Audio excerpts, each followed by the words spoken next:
Yesterday in history. 10 years ago, after US forces had invaded Iraq, a giant statue of Saddam Hussein was torn down on April the 9th. American soldiers helped. They were surrounded by ordinary Iraqis. It was a momentous occasion. Then came more grinding years of struggle and bloodshed. The country is still damaged and impaired, far from all Iraqis enjoying peace. One British estimate puts the civilian body count as high as 122,000. Others of those who have died are higher. This resident of Baghdad says, "I raised my sons and saw them get married and sent them to universities. I watched them die. You ask me if it's better or worse now compared to 10 years ago. I still had my sons 10 years ago, so I think the answer is obvious."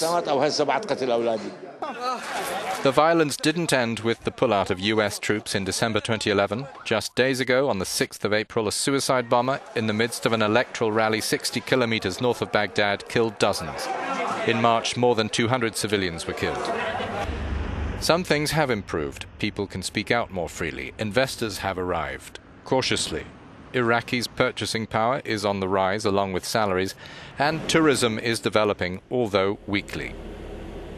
On the other hand, unemployment is high, 18%, but that figure is abstract since for the young, aged 15 to 29, it's 57%. Many people trying to leave, nearly 24,000 applied for asylum, mostly in Europe, in 2011.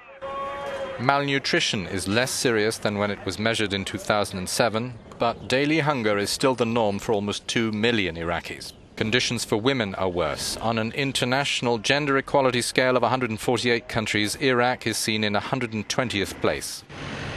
So the 10th year, marking ground-shaking change for Iraq, is not cause for much celebration. This Baghdad resident says, "One might consider it an anniversary, but I don't. There's insecurity, political crisis, and a deteriorating economy. The people are still living in troubled conditions. They can't feel that today is a memory of either a good thing or a bad thing."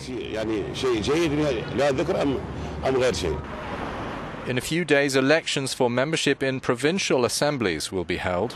In a political context in which Shiites hold power and Sunnis are marginalized, more violence is expected.